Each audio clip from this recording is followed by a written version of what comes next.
This is Survival Stuff with Indiana Jim. My real name is James C. Jones. I write books for Skyhorse Publishing under the name James C. Jones. I do live in Indiana, but Indiana Jones was taken. So it's Survival Stuff with Indiana Jim. And we're going to talk about some very important things today. Particularly, we're going to talk about what you should have in your bedside drawer when you wake up in the middle of the night and bad things are happening. Just to fill you in on who we are and where we are and how we are. I am the founder of Live Free USA, which is, you can get to our website at americansurvivor.org. That's americansurvivor.org. Live Free USA is a tax-deductible organization that advocates and educates for individual and family preparedness and self-reliance. So that's what we're about. We've been doing that since 1968. By the way, those of you out there that want to become involved in leadership, the founders are getting a little older. We definitely have positions for leaders, positions for chapter leaders and instructors. So we do a lot of preparedness programs. We do events. But we definitely would like to expand. We think, especially after the COVID-19 thing, that everybody recognizes that what we've been about for over 50 years is really what everybody needs to be about. Our motto is preparedness, self-reliance, and responsibility. We're not doomsday preppers. We are reasonable, logical survival educators or preparedness advocates or self-reliance practitioners, if you will. Responsibility is a big part of our philosophy, and we believe that the stronger you make your community and the more you help other people, the safer you are. We believe that self-reliant families are the foundation of a free and safe society. So that's our philosophy. Again, americansurvivor.org.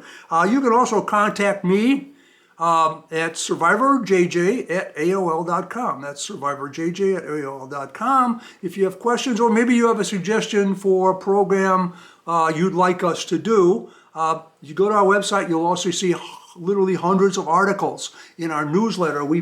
Our members get a newsletter every 2 months. They can also, it's downloadable from the website, and they can join on the website, or they can actually join by mail. But either way, we will mail this to you, or you can just download it off the website. We have articles every 2 months. This comes out. Our membership for Live Free USA is only $20 or $50 for 3 years. We haven't raised the dues since the 80s sometime.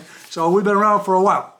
So one of the other programs I did recently was Everyday Carry, and we talked about the stuff you should have with you every day in your pockets and on your person to respond to emergencies that pop up while you're walking around. You're not always carrying your big, survival pack or your evacuation pack or all that kind of stuff. Sometimes you're just, going to the store, going to work, visiting friends, whatever, and something bad's happening.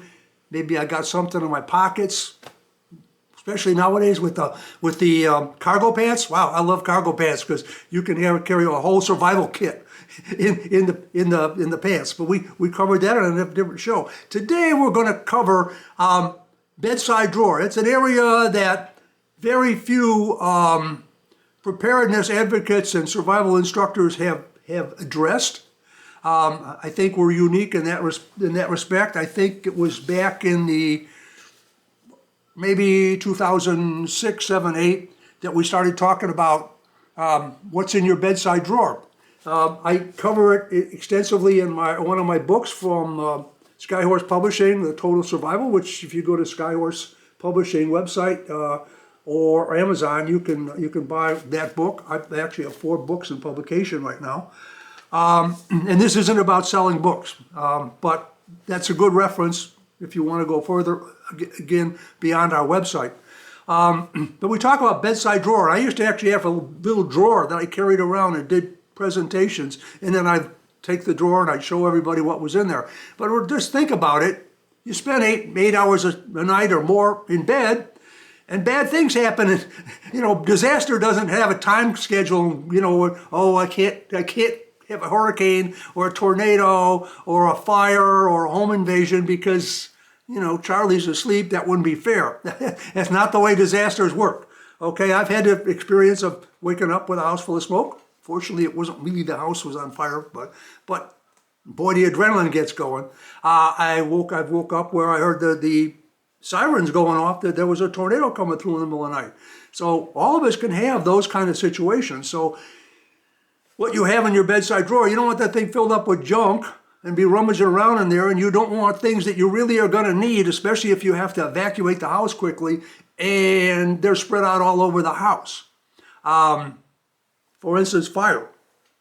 Fire doubles every 2 minutes, okay? Or sometimes every minute, depending on how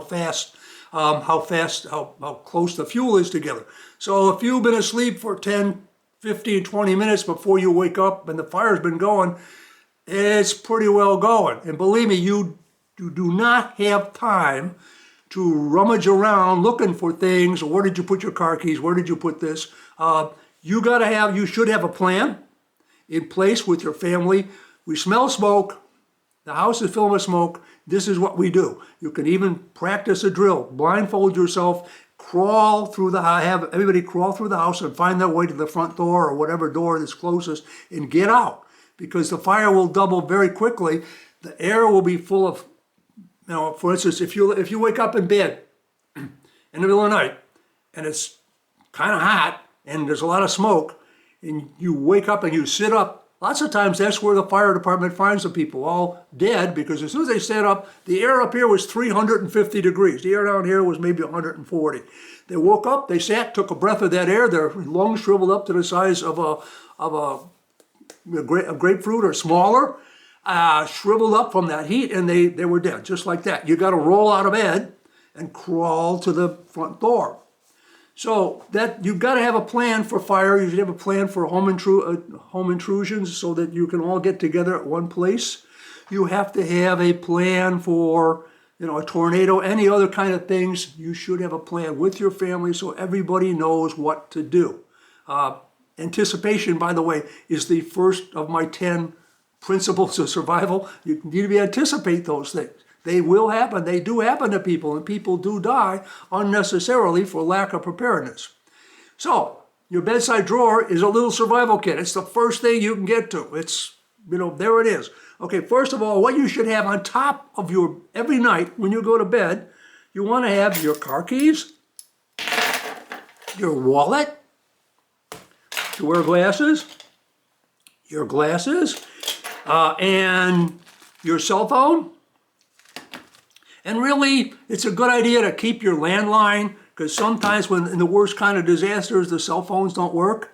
So you've got 2 ways to communicate right away. If you wake up in the middle of the night, you've got 2 ways to communicate, get in the call 911 and get help.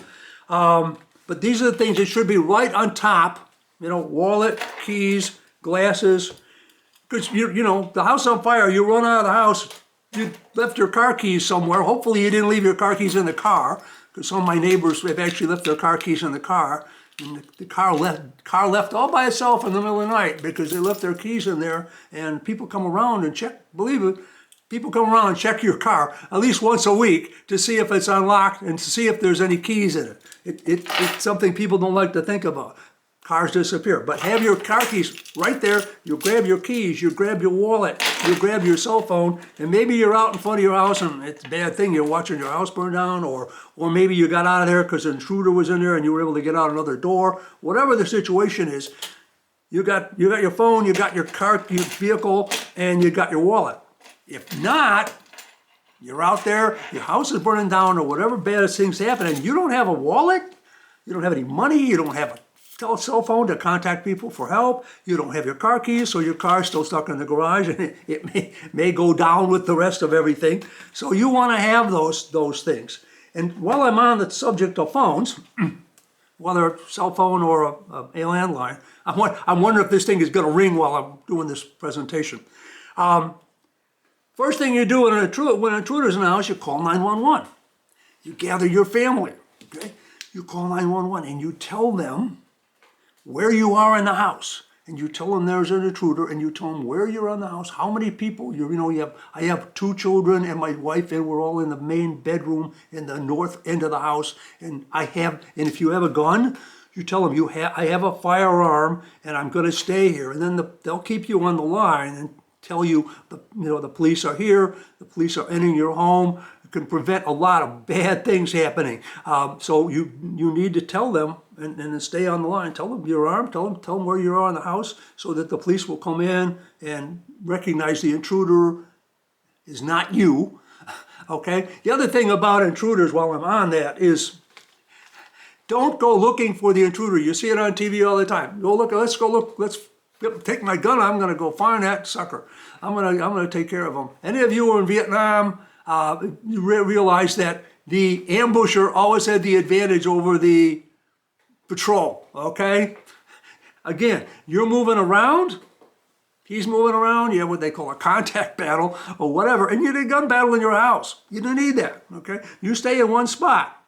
Somebody comes down the hall, you warn them. I'm here, I'm armed, I've called the police. And they leave or they stay there. Your family's protected. That's your job, is to defend the family, not to catch the bad guy. Okay? That's a very important thing that you should keep in mind in your plan. How we'll all get together. We'll go in this room, or we'll all gather in this room. But we don't want people all wandering around, maybe shooting each other by mistake. And we'll talk a little more about that in a minute. Okay, what are we going to have on that bedside drawer? Okay, one of the things that you want to have is an N95 respirator. Now, I could spend a lot of time talking about N95s. In fact, I did in a couple of other episodes. N95s are real respirators. They're not masks. The mask we wore during COVID-19, better than nothing. N95s are NIOSH, National Institute of Safety and Health, certified to keep out dust, mist, and smoke and that kind of thing. They do not keep out toxic fumes that come from burning furniture. They do not keep out carbon monoxide.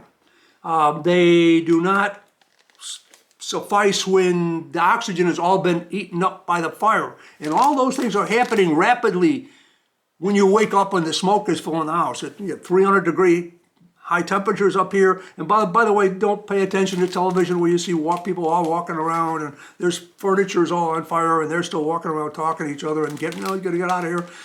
It's too late. If your sofa is on fire, you will not be able to see below maybe 3 feet off the floor. It'll be that much smoke and hot gas will be there, and it'll keep coming down. You don't have time to look around for these things, and you have to stay down and get out.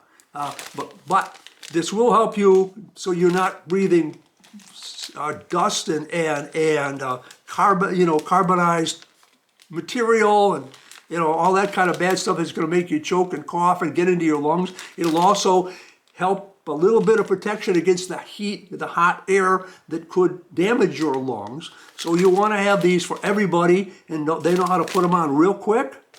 Keep them in a bag so they don't get dirty, but this should be in your bedside drawer. You can even get, some of them come with actually a charcoal filters. You see this gray? This means there's a charcoal filter on this N95, along with a small speaking vent here. And this, if you can get these actually will protect you to some extent from those cyanides and ammonias and all those, some of those chemicals that are also going to be in that smoke from your fire. This is another one that's small, full flat. I also, by the way, advocate you keep full flat respirators in all your coat pockets, so in case you're in another building. I've had that experience in a building. Oh, the building's on fire. I can put this on. 9/11. I noticed that some of the people coming out of the World Trade Center actually were wearing N95s because they had probably been there during the previous bombing attempt, and they knew that there was going to be a lot of dust and toxic smoke and stuff like that. So they had actually probably had them in their desk drawer. It was sort of interesting to watch that. One of the other things, of course, is you want to make sure your smoke alarms and your carbon monoxide detectors are up to date. And to check the batteries, I would recommend twice a year, check the batteries, putting new batteries in them. I mean, this is going to save your life. This is going to give you that first warning. This thing goes off way before the smoke will wake you up. And you'll have that advantage of having a couple more minutes, and not that much more time, but a couple more minutes to gather your stuff together. Now, what are you going to have in that bedside drawer? Of course, you have the respirators, something to put on to protect you. Flashlights so that you can see through the smoke and people can see you. And have a good one, not a cheap one. This is and I don't want to blow the camera completely out, but have a really good flashlight. This is one of the tactical flashlights that I keep in my drawer. This is another one. This is another one.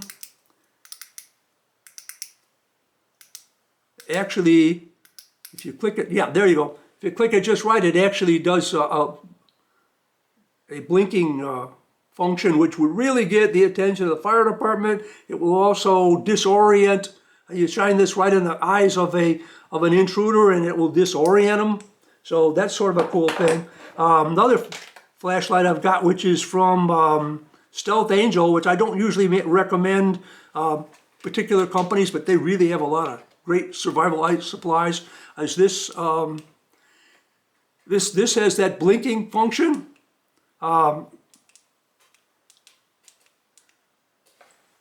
As I mentioned, it also has another kind of light here. It's a different colors, red and green, that lights up. It has a glass breaker so you can break windows.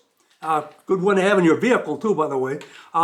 It has a compass, which is not all that useful. I don't think you're going to need a compass to find your way out of your house. It has a seatbelt cutter. So it has a magnet so you can stick it onto something.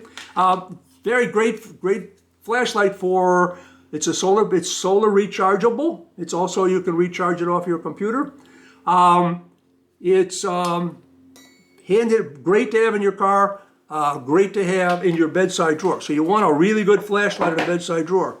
Those of you who are over 50, or even not over 50, bottle of aspirin. You wake up in the middle of the night. Chest pains, by the way, considerable number of heart attacks happen to people in the middle of the night. They wake up with the chest pains or having a heart attack. Aspirin is one of the few things that even as an EMT, but also just as an amateur first aider, you can recommend to people having chest pains and having heart attack. Take about 4 of these. This will help prevent, it thins the blood, it makes your blood move better. It can save your life. So you call 911, tell them you're having a heart attack, tell them you took some aspirin, because you may not be conscious when they get there. Light up your flashlight so they can find you quickly. Stay on the line, they'll keep you on the line. They may or may not have to knock your door down to get in, but point is, now they're coming, and you've done something to save your. Are we over 50? Save yourself. Bottle of aspirin's in the bedside drawer. Okay. Now we mentioned about having to knock the door down or whatever. What if? Okay, you got the house on fire. You can't get out through the normal door. You're going to have to go out through the window. You're going to have to go out and through the wall, maybe. Who knows what. You want to have a tool. You want to have something to pry doors open, smash doors open, whatever.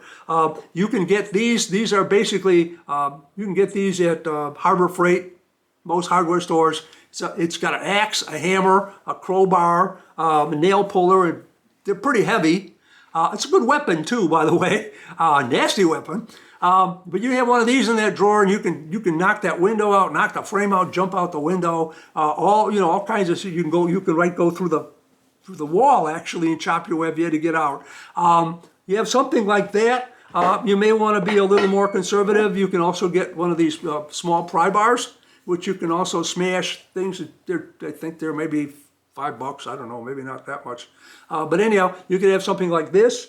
You can go to survival preparedness vendors online and get one of these, which is actually what they call an escape tool.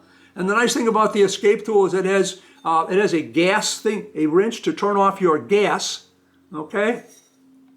And it has a wrench to turn off your water supply not necessarily going to need to turn your water supply off all the time, but the gas, very important. As a member of the local civilian emergency response teams, it was one of our jobs when we had a flood and tornado to go around and check and turn off the gas for all the houses that were affected, where they were abandoned by people, but the gas was still on. When a house floods, the basement floods, the water heater gets knocked out, the gas dryer, in one case, the gas dryer floated, broke the pipe, and the house blew up. So you want to be able to turn your gas off. It's one of the things if you're leaving your house or you're abandoning, or it's going to be, it's been damaged or whatever. Turn the gas off. I usually try to keep a little wrench. It doesn't have to necessarily be a special wrench, but you keep a wrench that will fit your gas meter. Have it by the gas meter so that it'll always be there. Okay, so those are the main things you want to have in your bedside drawer. Okay, now the other thing is we talk about weapons. Okay, what do you want to have? Defend yourself. Now, I'm a reasonable survival person. I know we've all got different situations and we feel different about firearms. And we've got, maybe you got teenage kids who are inclined to sneak out and then come in and sneak back into the house later at night. Or you got somebody that works nights and comes back and forth. Maybe you just want to go with a heavy-duty pepper spray device, not the little self-defense, street self-defense ones. One of the bigger ones. Okay, this might be, or maybe you want to have a choice. Like, well, I think it might be my wife coming home late from work, but I don't want to necessarily go out here with a gun. So maybe I want to have a pepper spray that's got some range to it, so you don't have to grapple with somebody, and But in case it turns out to be somebody else, maybe the neighbors called and thought they saw an intruder, and now police officers entered your house, and you don't want to get in a gunfight with him. At any rate, point is, this may be a good option. I would say that even if you have a gun in your firearm in your bedside drawer, you should also have an alternative, like a large size pepper spray. Okay, let's talk about guns for a while in your bedside drawer. This is what I have in my bedside drawer. It's a .40 caliber Glock, and it has a flashlight on it and a laser beam on it on the rail underneath. And this is what I've got for my firearm. Now, just for extra safety, I don't keep one in the pipe. I figure in the second I can jack the slide back and load one in the pipe. Because I'm going to wake up, I'm going to be half asleep. My mind isn't really, how it is. This is why the Navy SEALs, ask Osama bin Laden what happens at 3 a.m. Okay, they know it takes you a certain length of time for you to get through to what they call denial. We'll talk about in another session sometime.